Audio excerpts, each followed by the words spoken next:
ദേശീയമായി തന്നെ പ്രാധാന്യമുള്ള ഒന്നാണ് എന്നാണ് ലീഗ് നേതാക്കളെതിരെ കാണുന്നത്. പി കെ കുഞ്ഞാലിക്കുട്ടിയുടെ പ്രതികരണമാണ് നമ്മളിപ്പോൾ കേട്ടത്. നമുക്ക് ഒപ്പം മുബഷീർ കൂടി ചേരുന്നുണ്ട്. എനിക്കിപ്പം വി എസ് രഞ്ജിത്തുമുണ്ട് ഈ വിഷയത്തിൽ വിശദമായി വിശകലനം ചെയ്യാൻ. ആദ്യം ഞാൻ മുബഷീറിലേക്ക് പോകാം. മുബഷീർ, എങ്ങനെയായിരുന്നു ലീഗ് നേതാക്കളുടെ മൊത്തം ശരീരഭാഷയും ഒരു ആത്മവിശ്വാസവുമെല്ലാം? കാരണം തീക്കൊള്ളി കൊണ്ടാണ് കളിച്ചിരിക്കുന്നത്. ന്യൂനപക്ഷ വിരുദ്ധമായ പ്രസ്താവനകൾ നടത്തി ആ രീതിയിൽ ന്യൂനപക്ഷ വിഭാഗങ്ങൾക്കിടയിൽ ഒട്ടും സമ്മതമില്ലാത്തൊരു നേതാവാണ് സന്ദീപ് വാര്യർ. ആ സന്ദീപ് വാര്യർ UDF ക്യാമ്പിലേക്ക് വരുന്നു എന്ന് പറയുമ്പോൾ പ്രത്യേകിച്ച് ലീഗ് അണികളുടെ കൂടി വിശ്വാസം ആർജിക്കേണ്ടതുണ്ട്. അതിനുള്ള ഒരു ശ്രമമാണ് ഇന്നിപ്പോൾ പാണക്കാട്ട് തങ്ങളുടെ വീട്ടിലെത്തി സന്ദീപ് നടത്തി ഈ കൂടിക്കാഴ്ച. ലീഗ് നേതാക്കൾക്ക് ഈ സന്ദീപ് വരുന്നതിൽ എന്തെങ്കിലും ഒരു ആശങ്കയുണ്ടോ? അതല്ല അപൂർണമായ ആത്മവിശ്വാസത്തിലാണോ? സാദിഖ് അലി തങ്ങളുടെയും പി കെ കുഞ്ഞാലിക്കുട്ടിയുടെയും ഒക്കെ പ്രതികരണങ്ങളിൽ നിന്ന് നമ്മൾ എന്താണ് മനസ്സിലാക്കുന്നത് മുബഷീർ?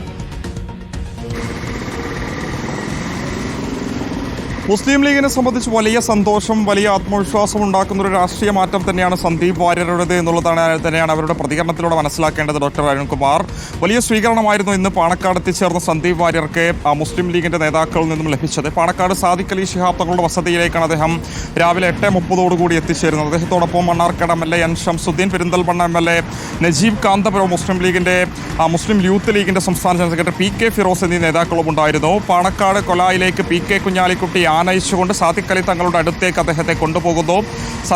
സന്തോഷത്തോടുകൂടി മാധ്യമങ്ങൾക്ക് മുൻപിൽ നിന്ന് അവർ സംസാരിച്ചതിന് ശേഷം ഏറെ നേരത്തെ ആ ഒരു കമ്മ്യൂണിക്കേഷന് ശേഷം പിന്നീട് സ്വകാര്യ സംഭാഷണത്തിന് വേണ്ടി പ്രഭാത ഭക്ഷണം കഴിക്കുന്നതിന് വേണ്ടി വീടിൻ്റെ അകത്തേക്ക് കയറുകയായിരുന്നു. തുടർന്ന് 15 മിനിറ്റിനുള്ളിൽ തന്നെ തിരിച്ചിറങ്ങിയതിനു ശേഷമാണ് മാധ്യമങ്ങളോട് സന്ദീപ് വാര്യർ ഇക്കാര്യത്തിൽ തന്റെ നിലപാട് വ്യക്തമാക്കിയത്. പാണക്കാട് കുടുംബത്തെക്കുറിച്ച് തനിക്ക് നേരത്തെ തന്നെ അറിയാം. മലപ്പുറത്തിൻ്റെ പൈതൃകം നിലനിർത്തിയത് പാണക്കാട് കുടുംബമാണ്, കൊടപ്പനക്കൽ തറവാടാണെന്ന് സന്ദീപ് വാര്യർ പറയുമ്പോൾ മാസങ്ങൾക്ക് മുൻപ് അല്ലെങ്കിൽ വർഷങ്ങൾക്ക് മുമ്പ് അദ്ദേഹം നടത്തിയ പൗരത്വ ഭേദഗതി വിഷയത്തിൽ മുസ്ലിം ലീഗിനെതിരെ നടത്തിയ രൂക്ഷഭാഷയിലുള്ള വിമർശനം, സിദ്ദീഖാപ്പനുമായി ബന്ധപ്പെട്ട് മുസ്ലിം ലീഗിനെതിരെ നടത്തിയ വർഗീയ പരാമർശം ഉൾപ്പെടെ അവിടെ നിലനിൽക്കുന്നൊരു പശ്ചാത്തലം ഉൾപ്പെടെ മുന്നിൽ നിൽക്കുമ്പോഴായിരുന്നു സന്ദീപ് വാര്യർ ആ നിലയിൽ തന്നെ മുസ്ലിം ലീഗിനെയും കൊടപ്പനക്കൽ തറവാടിനെയും പുകഴ്ത്തിയത്. താൻ പെരിന്തൽമണ്ണക്കാരനാണ്, മലപ്പുറം ജില്ലക്കാരനാണ്, മലപ്പുറം ജില്ലയുടെ പൈതൃകം നിലനിർത്തുന്ന മുസ്ലിം ലീഗാണ്. അങ്ങാടിപ്പുറത്തെ ക്ഷേത്രത്തിലൊരു വിഷയമുണ്ടായ സമയത്ത് പാണക്കാട് മുഹമ്മദ് അലി ശിഹാബ് തങ്ങൾ അങ്ങോട്ടേക്ക് ഓടി വന്നത് താൻ ഓർക്കുന്നുണ്ടെന്നൊക്കെ തന്നെ സന്ദീപ് വാര്യർ പ്രതികരിക്കുകയുണ്ടായി. കൂടാതെ PK കുഞ്ഞാലിക്കുട്ടി അദ്ദേഹം പ്രത്യേകം പുകഴ്ത്തുന്നുണ്ട്. താൻ BJPയിലായിരുന്ന സമയത്ത് തന്നെ പ്രത്യേകം ചേർത്ത് നിർത്തിയിരുന്ന തന്നോട് വലിയ വ്യക്തിബന്ധമുണ്ടായിരുന്ന വ്യക്തിയാണ് PK കുഞ്ഞാലിക്കുട്ടി.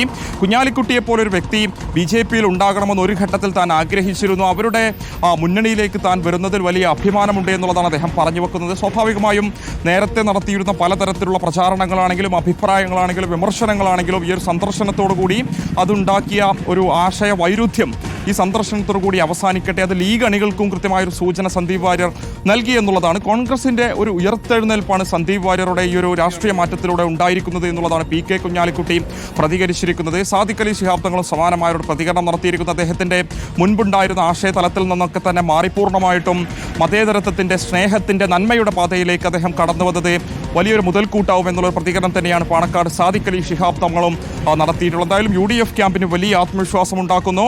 ആദ്യത്തെ സന്ദർശനം തന്നെ പാണക്കാട് സാദിഖ് അലി ശിഹാബ് തങ്ങളെ വന്ന് കണ്ടതിലൂടെ തീർച്ചയായിട്ടും ഒരു ഘട്ടത്തിൽ UDFിൽ നിന്ന് തന്നെ സന്ദീപ് വാര്യർക്കെതിരെ വലിയ എതിർപ്പുയർത്തിയിരുന്ന, വലിയ പ്രചാരണം നടത്തിയിരുന്ന, മറുപടികളുമായി സൈബറിടങ്ങൾ ഉൾപ്പെടെ രംഗത്ത് വന്നിരുന്ന മുസ്ലിം ലീഗ് അണികൾക്കും കൃത്യമായൊരു മറുപടി ഇതിലൂടെ സന്ദീപ് വാര്യർ നൽകിയിരിക്കുന്നു എന്നുള്ളതാണ് ഈ ഒരു കൂടിക്കാഴ്ചയുടെ ഏറ്റവും വലിയ പ്രത്യേകത. കൂടിക്കാഴ്ചയ്ക്ക് ശേഷം അവിടെ മുസ്ലിം ലീഗിന്റെ തന്നെ ഒരു സ്വകാര്യ പരിപാടിയിലും ഈ സന്ദീപ് വാര്യർ പങ്കെടുക്കുകയുണ്ടായി. പാലിയേറ്റീവ് കെയറിന്റെ ഒരു വാഹനത്തിന്റെ കൈമാറ്റ ചടങ്ങിൽ വെച്ച് സാദിഖ് അലി ശിഹാബ് തങ്ങളോടൊപ്പം അതുപോലെ തന്നെ PK കുഞ്ഞാലിക്കുട്ടിയോടൊപ്പം അദ്ദേഹം പങ്കെടുക്കുന്ന ഒരു കാഴ്ചയുണ്ടായി. മുസ്ലിം ലീഗ് അണികളൊക്കെ തന്നെ അദ്ദേഹത്തോടൊപ്പം നിൽക്കുന്ന, സെൽഫി എടുക്കുന്ന കാഴ്ചകളൊക്കെ തന്നെ നമ്മൾ കണ്ടു എന്നുള്ളതാണ്. എന്തായാലും വലിയ ആവേശം മുസ്ലിം ലീഗ് അണികളിൽ ഉൾപ്പെടെ അദ്ദേഹത്തിന്റെ വരവോടുകൂടി ഉണ്ടാക്കിയിട്ടുണ്ട് എന്നുള്ളതാണ് മുസ്ലിം ലീഗിന്റെയും അവകാശവാദം. അതിന് ഈ ഒരു കൂടിക്കാഴ്ച ആക്കം കൂട്ടി എന്നുള്ളത് വസ്തുതയാണ്. അത്തരത്തിലുള്ള പ്രതികരണം തന്നെയാണ് ഇന്ന് കൂടിക്കാഴ്ചയ്ക്ക് ശേഷം അവിടെ വെച്ച് നേതാക്കൾ നടത്തിയിട്ടുമുള്ളത്. മുസ്ലിം രാഷ്ട്രീയത്തിൽ തന്നെ ഒരു ഘട്ടത്തിൽ വലിയ വിമർശനങ്ങൾ ഉന്നയിച്ച നേതാവായിരുന്നു സന്ദീപ് വാര്യർ. നമുക്കറിയാം, നേരത്തെ സിദ്ദീഖാപ്പനുമായി ബന്ധപ്പെട്ട വിവാദത്തിൽ ചന്ദ്രികയിൽ വന്നൊരു ലേഖനത്തിൽ പോപ്പുലർ ഫ്രണ്ടുകാരനായ സിദ്ദീഖാപ്പന് വേണ്ടി മുസ്ലിം ലീഗ് കണ്ണീരൊഴുക്കുന്നു എന്നുള്ളതായിരുന്നു അദ്ദേഹം പറഞ്ഞിരുന്നത്. വലിയ വിവാദമായിരുന്നു. ആ സന്ദീപ് വാര്യരെയാണ് കഴിഞ്ഞ ദിവസം വെൽക്കം ബ്രോ എന്ന് പറഞ്ഞുകൊണ്ട് മുനവ്വർ അലി ശിഹാബ് തങ്ങൾ ഉൾപ്പെടെ സ്വാഗതം ചെയ്തിരിക്കുന്നത്. രാഷ്ട്രീയ മാറ്റം വലിയ പ്രതീക്ഷയുണ്ടാക്കുന്നു, വലിയ ആവേശമുണ്ടാക്കുന്നു എന്നുള്ളതാണ് തന്നെയാണ് നേതാക്കളുടെ നിലപാട്. അരുൺകുമാർ.